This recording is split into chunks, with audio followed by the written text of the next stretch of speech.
What's up, people? I'm Mitch Lunsford, and this is Mitch Lunsford Music, the place where fun and awesomeness meets. Today on The Music Guy, we are talking about my 7 tips and tricks on becoming a better songwriter. So stick with me, and let's get this party going.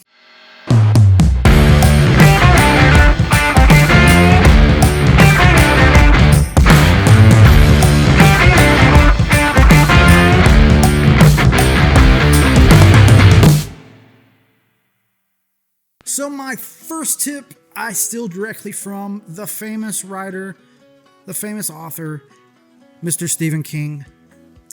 And I may mess this quote up. I know this may not be his exact words, but Stephen King said, the key to becoming a better writer, to becoming a great writer, is to write every day. And he may have been talking about writing stories, but the thing is whether you're writing a book or whether you're writing a song, we're still storytellers. That's what we do. And so it's the same as working out. As the more you work out your body, the stronger you get. The more you work out this muscle, the stronger it gets. So work on it. Practice every day. You may not write a number one hit, but it doesn't matter. The whole key is the more that you write, the better you get. So write every day. Number two is listen to music. Just as much as you write, listen to music, and not just the music that's in your wheelhouse. Like for me, my favorite music to listen to, because I was a 90s kid, I love 90s alternative rock and 90s pop punk. I dig it. It's what I grew up with. So I love that kind of music. Alternative, grunge, punk. But the thing is, especially if I'm in a place where I'm stuck, whenever I'm looking for inspiration, I don't just stick to the music that I listen to. I step out of my comfort zone. I step out of the genre that I typically write, and I listen to anything from old blues to some Motown stuff to rap and country and R&B and hip hop. I mean, I listen to it all, because just because I may not do that kind of music doesn't mean that their writing, their lyrics may not inspire me to write better or different. Maybe I grabbed something from it. So don't be afraid to step out of it.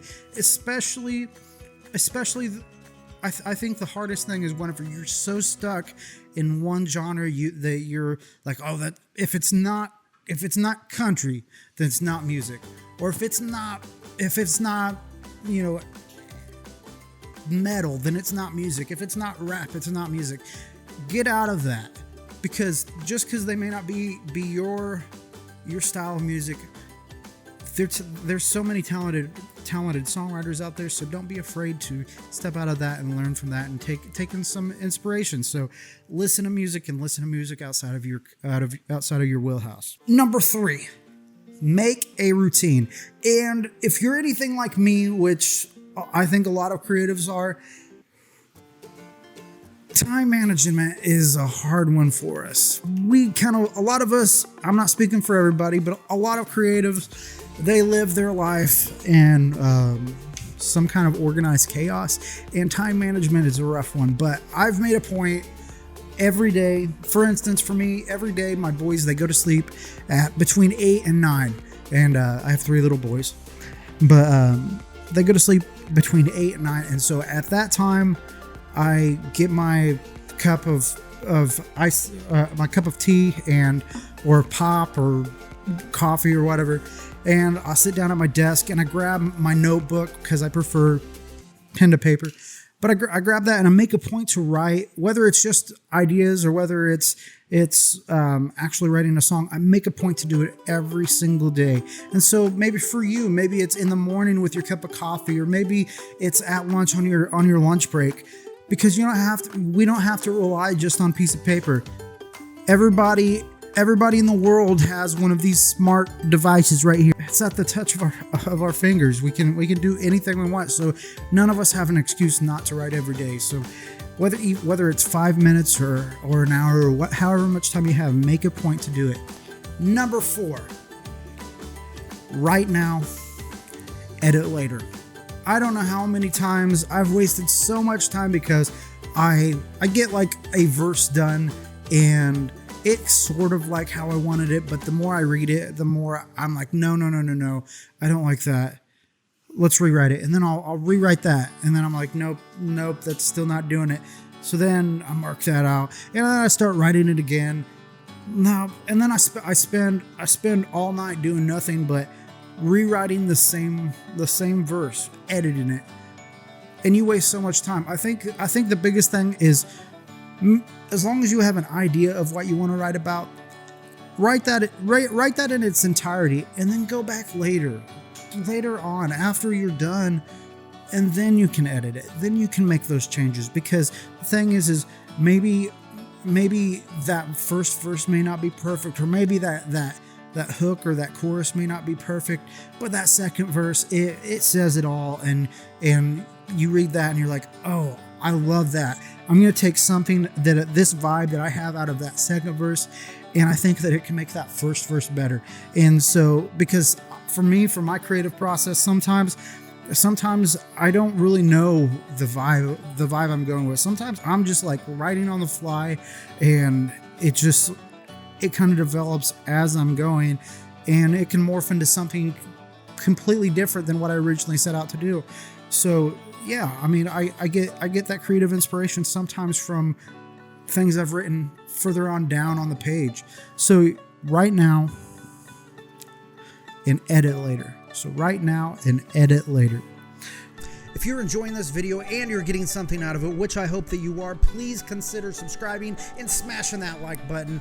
If you're into that kind of thing, by smashing that like button and subscribing, it helps me make better and newer content for you guys to enjoy and to learn from. But let's get back to that video. Number 5, don't overdo it. I don't know how many times that I've wanted to I have to get this done today. I have to get this done. I've made a point. I'm getting it done today, no matter what. And I have the day off. I don't have kids, or the kids are in school or something like that. And I sit there and I write. And I write. And before I know it, hours have passed. And then I do that multiple days in a row. That's how burnout happens. So make sure that give yourself a time limit. Like for me, this may not be as long as other people, but I make a point. All right, today I have a 45-minute time to write, or I have a 30-minute time to write, depending on what I got going on. But I give myself a time limit so I don't overdo it. So I help avoid that burnout, because I've been through it. I'm sure that you guys have before too. I've burnt out, and I stopped writing for a couple of years, and that was hard, because writing, it's been a part of my life since I started writing whenever I was in 2nd grade. So I mean, it's just as much a part of me as any other part of my personality. I mean, it's helped shape me into who I am. So do what you can to avoid that burnout, and just don't overdo it. Number 6, don't stop working on your songs. Rework your songs. So, like, for example, I wrote this song back whenever I was in 7th grade. So what would that be? Like 13 years old. I'm 30. I'm getting ready to turn 32 this year. But I wrote this song. It was called Nerds, or Nerds Fall in Love. And it's been finished for years. I mean, it has. It's been done, over with. But just a couple months ago, I was going through the arsenal of songs that I've written over the years, and I pulled that song out, and I was like, you know what, I'm gonna see what I can do with this. And I reworked it, and I added some things, and I've taken things away and changed up the melody just a little bit, and I just did some different things, tweaked it, and I'm really digging it right now. I'm really liking it, and it's just a fun, silly little song.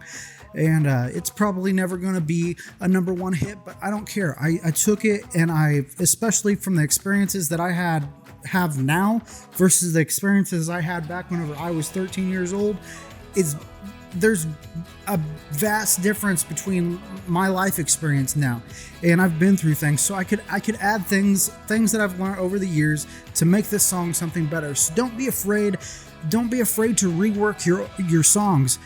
Sometimes I've had songs that I've hated. It was trash songs, in my opinion at the time. They were just trash. And I finished a song, and I thought I liked it at first. The more I listened to it, the more I hated it. And that was my throwaway. That went in my throwaway pile. Well, then later on, I'll start going through my stuff, because that's what I do every once in a while. Go through my songbooks, and I'll pull that song out, and I'll be like, okay, I didn't like how I was doing this, but there's something here, and I'll rework it. Maybe I'll change some of the words or whatnot, change some of the melody. Maybe I'll completely redo the chorus or the hook or whatever, and it morphs from this piece of garbage that I had to something that I'm like, okay, I'm finally digging this. So don't be afraid to rework your song. Write because you want to write. Write for yourself. Don't do it for other people. And what I mean by that is, for example, whenever I was a young songwriter, there was a point where I was so taken by wanting to write a number one hit song. I wanted everybody to like it. That was my purpose for writing. I wanted to write a song that everybody approved of, and everybody was gonna love me, and they were gonna sell out. I was gonna sell out every single song that I made. Everybody was gonna love it, and I was gonna be a rock star. That was my whole purpose. And it doesn't work like that. I mean, for instance, so there's 20,000 songs uploaded on Spotify every single day. 20,000 songs. That's what people are putting out for the world to hear, and not all of those are going to be number one hits. It's just impossible. I think that Michael Jackson, he said it best. He for every 100 or 150 songs that he wrote, one of them was a hit. So, I mean, we're not going to write number one hits every single time. We're going to write some trash, and then we're going to write some good ones. But it doesn't matter if your heart's not in it. The thing is at the very least, you should get something out of your song. Those songs, they're a reflection of your life and your experiences, and that's what matters. So write for yourself, and who knows if you do it right, just maybe you might connect with somebody else, and maybe they'll really dig what you did, and they'll become a fan, and they'll want to listen to your other stuff. But that should not be your only motivation to be a songwriter. So there you have it. That's my 7 tips and tricks on becoming a better songwriter. If you're watching out there and you feel like maybe I left something out, please feel free to leave it in the comments and let us know. And but overall, I hope you guys got something really positive and something awesome out of this. Yeah, I love doing this kind of stuff. So if there's anything that you would like to see a tutorial on, or any more tips and tricks, please let me know. And until next time, I'm Mitch Lunsford. This is Mitch Lunsford Music. Stay awesome, people.